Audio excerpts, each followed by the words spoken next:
Hello adventurers and welcome to the Hero Table, your one-stop shop for all things TTRPG and D&D related, and today we're going to be doing something just a little bit different because we're getting real. You know, it's funny, I feel like you guys have seen me literally every single video because my avatar in my videos is literally just me in my ensemble here, but like, something about being on camera just makes my mouth dry, plus this armor is so hot. So recently I made a post on my community tab talking about how I wanted to diversify the content on the channel, and I really want to commit to doing that. Since the channel's inception back in August of 2024, I have posted consistently 2 to 3 times a week consisting of story content that I've pulled off Reddit, giving my commentary and using that as a medium to deliver advice to you guys about how to be a better DM and how to be a better player, as well as also just identify the red flags that can occur at the table and knowing exactly when you need to pack your bags and get the hell out of Dodge. But the truth is there's so many other things about D&D and TTRPGs as a whole that the current format of videos don't really allow me to talk about in a way that I think both delivers what I want and gives you guys the kind of quality that I expect and that I think at this point you guys expect in terms of my content. But recently, like I said, I've committed to putting out new content, and this is the first of that brand new content. So I do hope you guys get used to seeing my face, actually in the flesh in person, because you're probably going to be seeing it a bit more on the channel. I'm still going to be doing story content 2 to 3 times a week, as always, but expect a few other things sprinkled in there too. Now, with all that being said, it does bring us to the brand new series that I'm starting on the channel, which is this one right here, where I'm going to be going on to r/D&D, and I'm going to be answering some questions that people have submitted asking for DM assistance. You see, I have upwards of 15 years of experience as a DM and a D&D player, and I pretty much know most of the facets around D&D, specifically around 5e with a little bit of 3.5 mixed in. And hopefully this gives me the opportunity to kind of give back to the community and answer some of the questions that people are having and where they are struggling in their TTRPG careers. Because DMing is a daunting thing. But I don't want to take up too much time with all my rambling, so we're going to go ahead and get started. And as always, before we get started, remember to like, comment, and subscribe as it helps feed the algorithm. And if you want to support the channel in a more personal way, do check out my merch links in the description below. So let's go ahead and get started with the first post from r/D&D asking for some help. Alright, so our first post asking for assistance comes from Entity Flowerman titled, I don't know how to title, but help me, pretty please. So I'm a starter DM, and I've only DM'd 2 sessions so far, but since I'm a world building freak, I need some help on a thing with a town. I'm kind of just freeballing it at this point, but the town idea is to be a mix between mainly Dragonborn and Yuan-Ti, but I don't know if the 2 races are able to sit in peace together. I'm also thinking of possibly throwing in lizard folk there into the mix. This is all because of my love for scaly races and because of the backstory of my Yuan-Ti, whose egg was taken by Dragonborn after a whole thing with an anathema had passed over. And then my little snake guy was raised by Dragonborns. I also have a lizard folk guy that I played before he got yoinked by the law.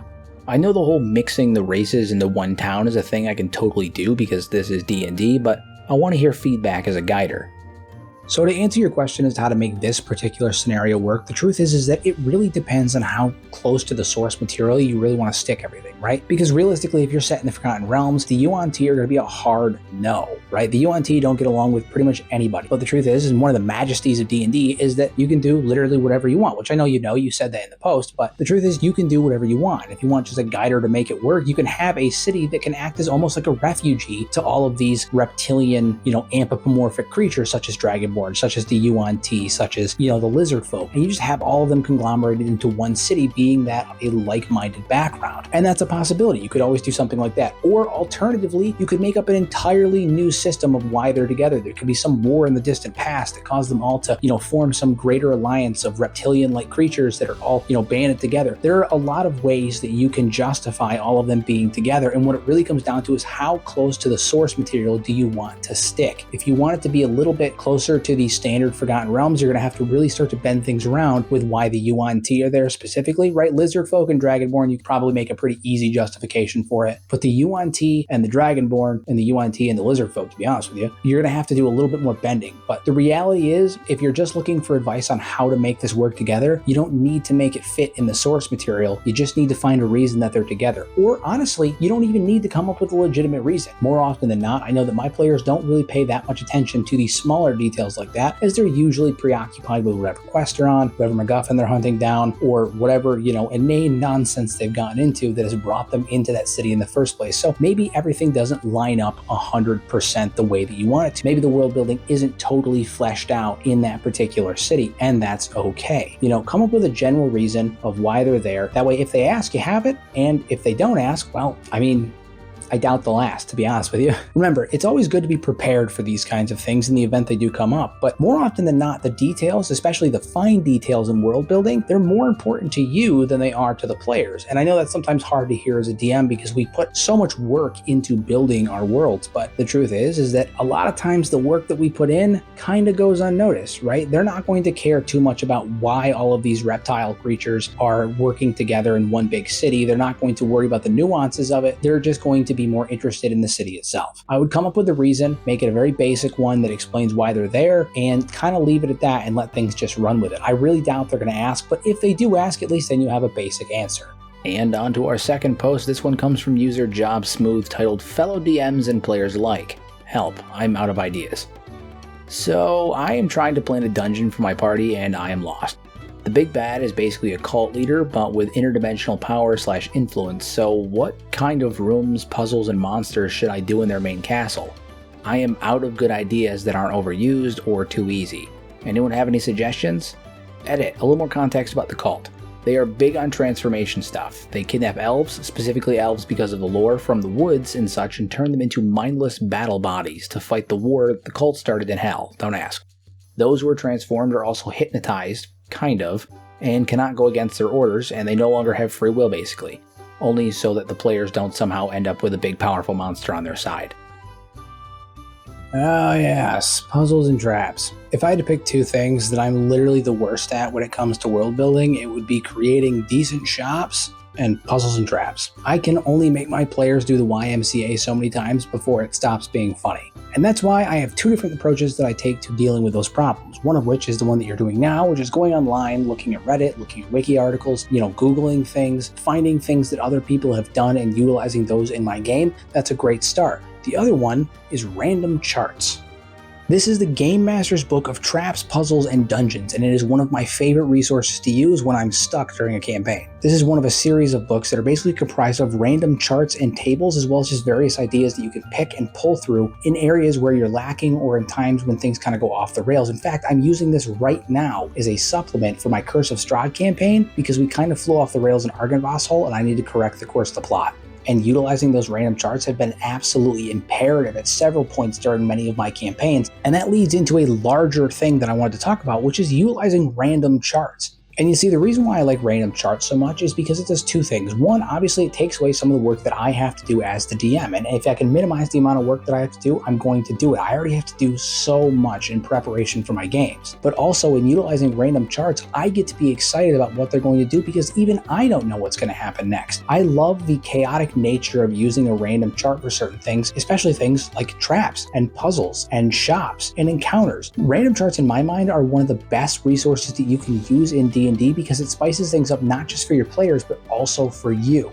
Now, I'll go ahead and put a link down in the description below for that particular book from the Game Master series. You can get it on Amazon. It's relatively cheap, no sponsorship from them or anything like that. It's just a really good series, and I recommend it for everybody. I think you can get it for like $14 online. It's really cheap. I would recommend. Honestly, they're just a great resource to have, and random charts as a whole are just a great resource to use during your games. It spices things up, makes things interesting for you, makes things interesting for the players, and it adds a sense of variety and randomness to the campaign that almost makes it feel more akin to real life than, say, a standard game that has, a set guideline depending on the module that you're playing, depending on the nature of the world that you're brewing. Like sometimes it's nice to just go off the beaten path, and random charts are a great way to do that. So my suggestion to you would be, if you haven't found anything online that you want to use, if you haven't found any answers on Reddit that you want to use, maybe consider doing some random charts. Maybe consider letting the dice decide the kind of puzzles, the kind of challenges that your players are going to face inside this castle. Obviously within some kind of theme or thematic setup, but random charts may be the way to go. And we are on to our third post of the day from user Toast Brato, titled Losing Interest in GMing Because Players Used AI to Write Their Backstories. Hi, I'm a new GM and currently running a Lost Mines of Phandelver campaign for 5 of my friends, all beginner. Until now, I really enjoyed it. My party went straight for the Red Brand hideout to clear it out, and that's where the last session ended. To continue the story, I went into the character sheets to get to know my party and play off of their backstories.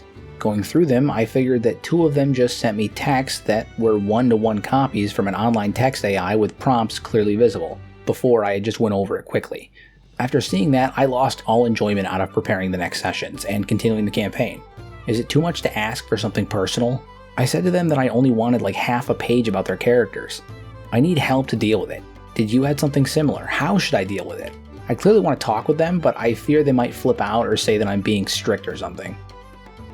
Alright, so this is going to be one of those ones where it might have the comment section a little up in arms, but to be honest, I don't hate AI the way that people think that you should. Yes, I understand there's a lot of controversy around AI when it comes to things like art, when it comes to things like copyright and stuff like that. I totally understand that. But the truth is that AI can be a great tool for some players that maybe aren't as creative or don't have the ability to put out the kind of content that they want to because of physical limitations, because of creative limitations, or just because maybe they don't have the time. Now, in terms of your players, yes, they may have used AI to write their characters' backstories, but the real question is how much does it really matter? You see, one of the most common things that people will do when they're creating a character in D&D is they will base that character, whether it be directly or loosely, on another character from fiction. They will take that character, they will take their backstory, they will circumvent it and transmog it into the D&D universe, and that's their character. And most people don't seem to have an issue with anyone doing that. I'll give you a live example. In the campaign that I'm playing right now, I'm currently playing alongside another player who is using a character by the name of Hank the Hill, and he's literally just Hank Hill. Not just in name, but in backstory. Everything. He's married to a woman named Peggy, he's got a son named Bobby and a dog named Ladybird. He's in the current situation that he's in because he's trying to find a clean-burning, renewable source of fuel. He's literally just Hank Hill. And let me tell you, he's one of my favorite characters in the game right now. And the reason why I'm bringing all this up is because what is really the difference between them having AI write their backstory and a player blatantly ripping off a character from fiction? There really isn't that much of a difference. You could make the argument that by doing so, he took the easy way out. I mean, all he had to do was come up with a character and a story, right? And he went through and took a character from an existing work and just transmogged that into D&D. That seems hardly like he actually put in any of the effort that he was supposed to during character creation, right? Wrong. He's totally fine. The character is good because the only thing that really matters is not how the character was developed or how the character was created. What really matters is whether the character is functional and the person is playing at the table and everyone's having a good time. Why does it matter where the backstory came from? As long as everybody at the table is enjoying themselves, as long as everybody at the table is doing what they're supposed to be doing and behaving and engaging with the game, why does it matter if AI wrote their backstory? The answer is that it doesn't. If you're upset because they took the easy way out, I understand that from an overarching view, but when you really dig into it, I don't think it should matter too much. As long as the players are having a good time at the table, as long as you as the DM are having a good time at the table, everything is fine. If your issue is that they used AI specifically to write their backstories, unfortunately, I don't really think that's something that I can help with because I don't think any answer I give you is going to make you feel better. It's just one of those things that people do. And while I understand how it can feel like they're being lazy, and I can understand how it might put a bit of a damper on your expectations for the campaign, because if I can't even trust them to make their characters, how can I trust them to engage at the table? But the truth is that I don't think how they create their character is necessarily connected to how they engage at the table.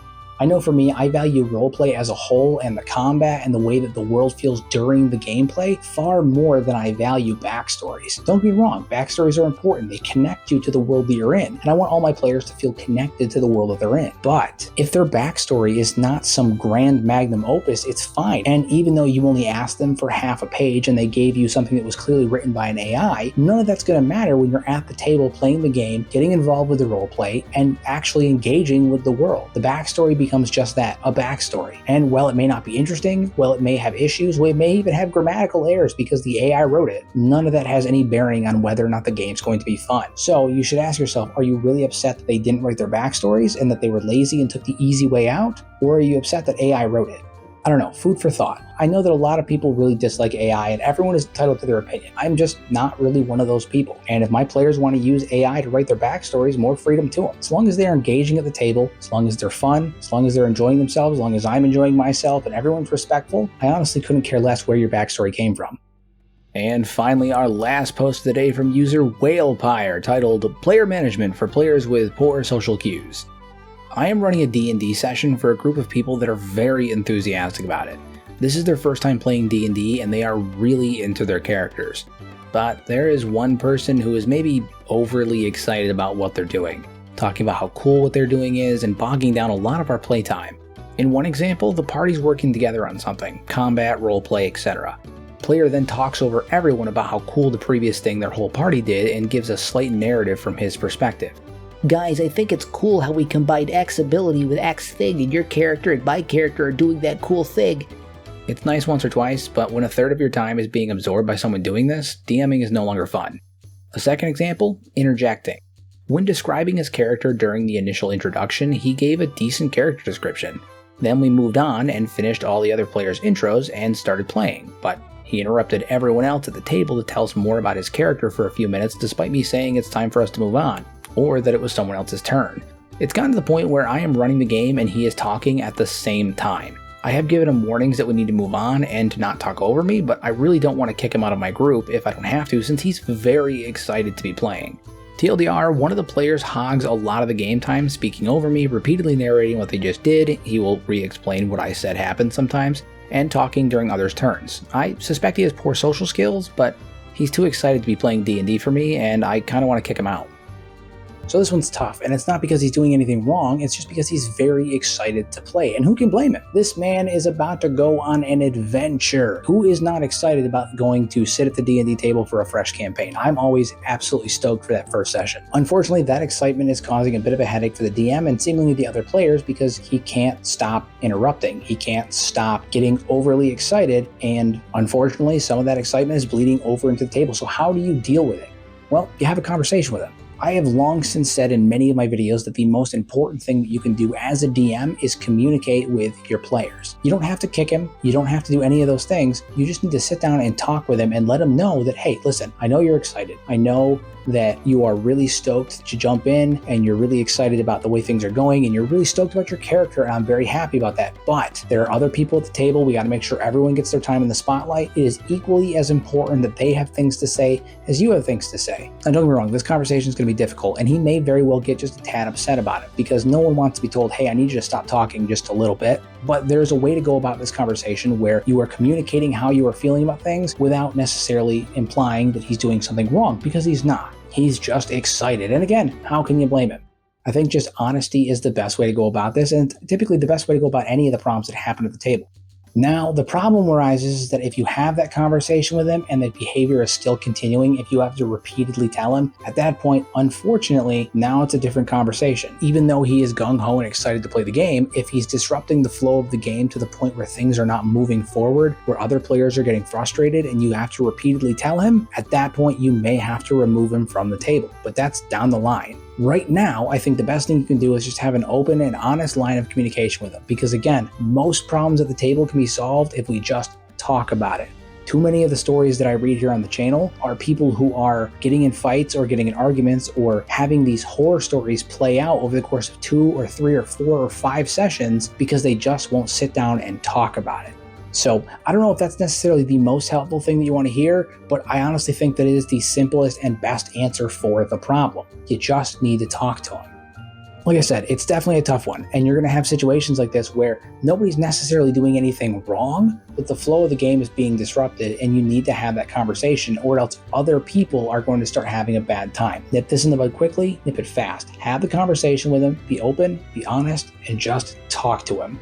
Oh man, what a friggin' trip. I know that I only answered like 4 posts, but I feel like I've been doing this for like 3 or 4 hours actually in terms of recording, which is crazy because I feel like this video is going to be relatively short. Let me know what you guys think of the new video. If you guys want me to do more videos like this, if you guys have any advice or ideas for how I could alter the format, things I could do to improve them. But I thought this was a nice like midpoint from what I usually do into like new content, right? Because I'm still doing some Reddit stuff, but I'm also, in person. You guys get to see my aerodynamic self. I'm really trying to diversify the channel and start adding more content beyond just the story stuff. I want to start doing D&D content as a whole. I'm talking about builds, I'm talking about world building, advice, things that I can do to make your time at the table just as magical as my last 15 years at the table have been. So any advice you guys have on how to make the videos better, things that you guys would want to see, please go ahead and comment down below. Let me know. Yeah, so that about wraps it up, which is good because I think these bracers are starting to bruise my wrist. My God, I haven't worn this thing in forever. I'm excited.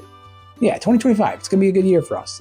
But that is all the time I have today, adventurers, so thank you for stopping by the Hero Table. I hope it has been a warm and rewarding experience for you all, and as always, I'll see you all again real soon.